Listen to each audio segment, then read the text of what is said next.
Greetings to all our learners. Welcome to CEC lecture. Dear learners, the topic that we will be analyzing is World History and International Relations, looking at Second World War as an important event not only in the world history but an event that had a bearing on the international relations theory and perspective, and the messages, the reassessment of those consequences of Second World War, the events of the Second World War have a bearing on the contemporary global politics also. In the lecture, we will analyze world history from the point of view of Second World War. We will have an understanding on the various causes and consequences and elaborate on important debates concerning Second World War for contemporary international diplomacy and global politics too. We will be looking at alliances, the impact of the realist thought later on following the Second World War, international organization, how are they relevant in global politics, looking at that world war. When we look at the world after Second World War, did it change? Did this connotation of world war change its form and content? And above all, global politics. What are the messages that one takes in for further studies after analyzing causes and consequences of Second World War? When we look at the Second World War, dear learners, the time framework of 1939 to 1945 is the timeline in which various events of Second World War happened. The Second World War was an aftermath that is being argued and has been put forward in research that it was the aftermath of the First World War that laid the seeds of that sowed the seeds of the Second World War. The humiliation by the Treaty of Versailles, the issue of war indemnity, the entire process of disarmament of Germany, Saar coal mines given to France for 15 years, Polish corridors being given to Poland, and the city of Danzig being made free. All of it had a crippling effect on Germany, and this led to the related aspect of rise of fascism and Nazism in Italy and Germany respectively. To add to that, there was the advent of Japanese imperialism, and the world witnessed the rise of Rome, Berlin, Tokyo axis 1936. When we try to understand the causes of the Second World War, the areas like Poland, Czechoslovakia and Austria have some important inputs too, because the minority groups in each of these countries were neglected. Then when we look at the causes of the Second World War, one has to look at the military alliances too. The world was divided into two warring camps that led to the world move towards on the brink of the war. The Allies, Britain, France, USA, USSR. The Axis powers, Germany, Italy, Japan. 1936 was an important year when we try to understand the causes of the Second World War, because Germany and Japan, they signed the Anti-Comintern Pact, the Rome-Berlin Axis, or the alliance between Italy and Germany. Therein, the Pact of Steel was there in May 1939. The Pact of Steel was officially called as the Pact of Friendship and Alliance between Germany and Italy. And to add to that, the Nazi-Soviet Non-Aggression Pact was signed in the late August 1939. So what one finds here is that all of it led to more tensions, which paved the way for the conflict of the Second World War. September 1940, Germany, Italy, Japan agreed to the Tripartite Pact of 1940, formally establishing the Axis power, and therefore one witnesses the emergence of the Grand Alliance on the world parlance. Germany's attack on Czechoslovakia, in spite of the Munich Pact between Germany and Britain, Germany's invasion of Poland that was there on 1st September 1939. Therein which, when we understand the Second World War, shows that how aggressive behavior and the rise of new form of nationalism was also responsible for leading the world towards the phase of Second World War. The League of Nations was an important international organization that was headquartered in Geneva, Switzerland. It was created after the First World War to provide a forum for resolving international disputes.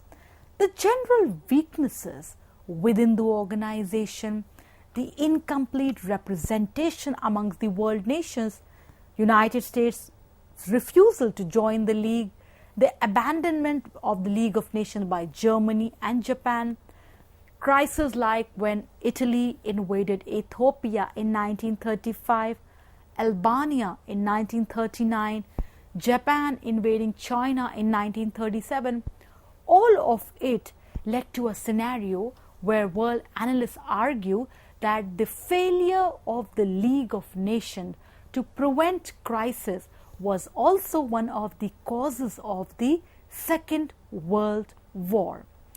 An important perspective here, because Second World War has a message for whether international organizations are they relevant for global politics. We take reference to the work by M. Patrick Cottrell, The League of Nations, Enduring Legacies of the First Experiment at World Organization. The book is from Routledge in the year 2017. Cottrell makes an important point that how the Leagues of Nations soul continues to shape the modern international relations for better as well as for worse. And the question that really needs to be analyzed, that what are really then the requirements for that should inform the current debates on the issue of global order and leadership. After the First World War, the realists blamed the idealists for looking too much at how the world ought to be instead of analyzing how the world really is. Related to this, again, when we look at the aspect of League of Nations, one has to look in that how the world politics was primarily about issues of misgovernance on part of the structure, functioning, funding of the League of Nations. One also has to understand that when we look at United Nations as a post-Second World War organization, the issues that the League confronted, namely representation, adequate democratic structures, adequate funding, is the United Nations also affected by these issues. An important work here is Alliance, the inside story of how the then leaders Roosevelt, Stalin and Churchill won over the war and began another. The author is Jonathan Farby, and the book published in the year 2015, it talks about that the war brings forward the big three. Then the big three of the then historical times were Churchill, Roosevelt and Stalin. They met at various occasions. They tried to work out ways to decide the fate of Germany and the fate of Europe. And what is essential here is that it was more a political struggle than a military struggle, that a battle of wills and diplomacy between the people of vastly differing agendas. So therefore this also tells us that how alliances that an important stake during the First World War, the same issue of alliances had an important stake in the Second World War also. How mutual distrust, suspicion, lack of cooperation were important factors in the First World War. The same aspects were important factors in the causes of the Second World War. And most important, that how both the wars had one perspective, that it proved the efficacy, the significance of the realist ideas in global politics. As pointed out, that after the First World War, the realists blamed the idealists for ignoring the power, the conflictual side of international relations and focusing towards the idealistic cooperative mechanism in a much more manner. The experience of the Second World War, realists pointed out that it is essential to understand principles of power politics without any idealistic thinking. And most important, understanding international relations from the global history perspective, from the issue of what is, not what ought to be. The highest goal was the survival of the state, and which also explains that states' actions should be judged only according to the ethics of securing national interests, the ethics of being responsible to power maximization of the country rather than by moral principles. And one must take into account whether contemporary global politics also has an important perspective and a bearing for this message that one derives from the First World War and the Second World War, that it is the ethics of securing national interests that is supreme in global politics. The superpowers that come after the end of the Cold War. So what one witness here is that somewhere a similarity between the First World War and Second World War. The seeds of the First World War, the aftermath of the First World War, were responsible for laying out the causes of the Second World War. Similarly, the aftermath of the Second World War was somewhere responsible for putting the world towards a new form of war, which was the Cold War. So as a consequence of the Second World War, one witnesses the rise of superpowers, USA and USSR. The post-war period witnessed the end of colonialism in Africa and Asia. After the Second World War, the European colonial countries, it has been argued that they generally lacked the wealth and the political support necessary to continue with colonialism and imperialism. After the Second World War, there was a great degree of acceleration of political freedom struggles and independence movements. Similarly, the post-Second World War presented before the world an important international organization. The First World War led to the establishment of the League of Nations, and as we saw in the causes of the Second World War, it has been argued that the failure of the League of Nations was one of the causes for the onset of the Second World War. The establishment of the United Nations as an intergovernmental organization that aims to maintain international peace and security, attempt to develop friendly relations amongst nations, achieve international cooperation, and be a center for harmonizing the actions of nations. The United Nations that was founded on 24th October 1945 at San Francisco, California, United States.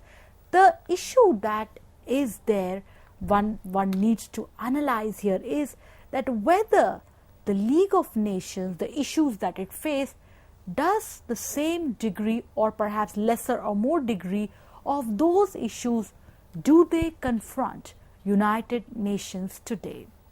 The consequence of the Second World War was the beginning that of the Cold War. The Cold War was a political rivalry. It was more an ideological war. Like the First World War and the Second World War, there was no actual war during the Cold War. So what we see here is the superpower rivalry between United States and Soviet Union and their respective allies developed after the Second World War.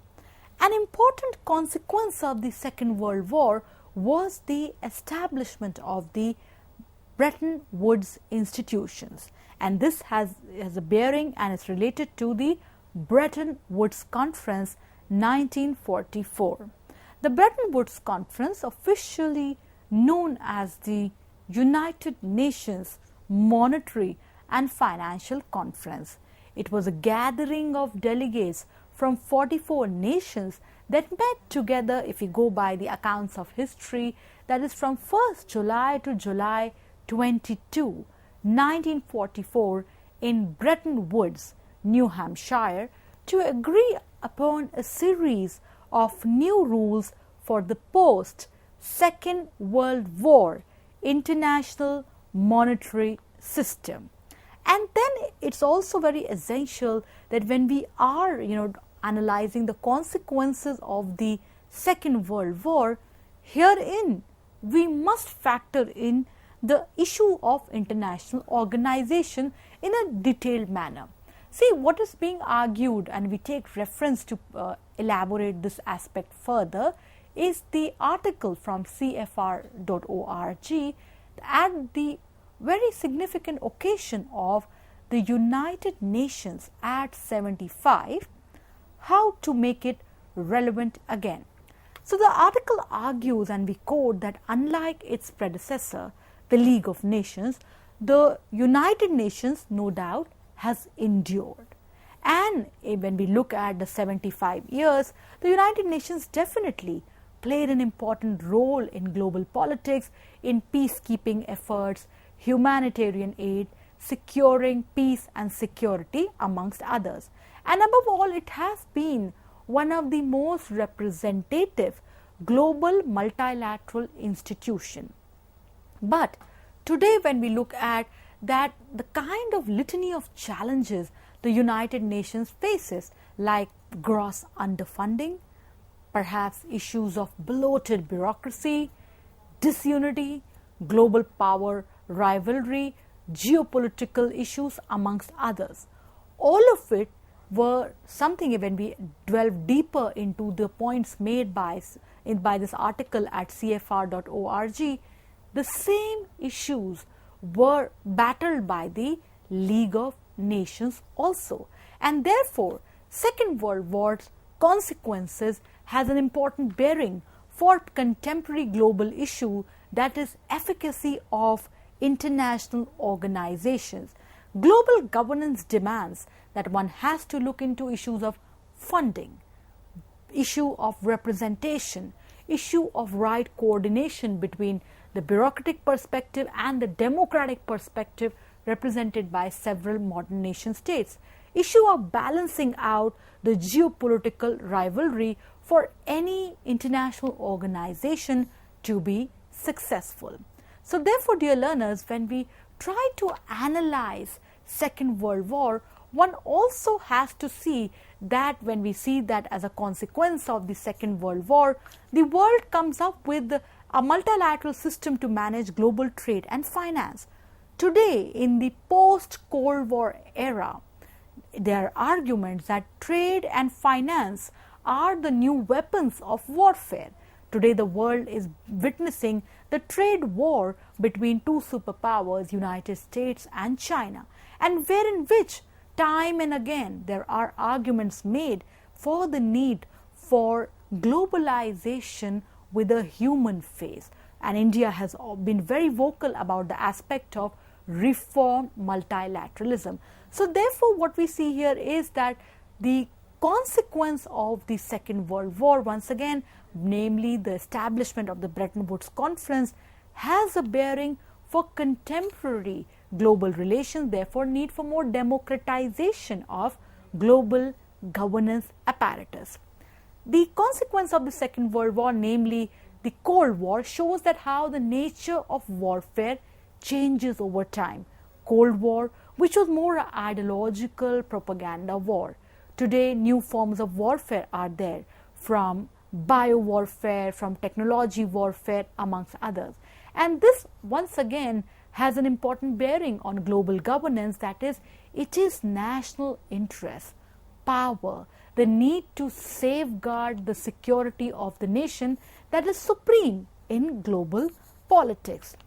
The consequence of Second World War paved way for much deeper understanding, wherein decolonization led to rise of emergence of Afro-Asian countries.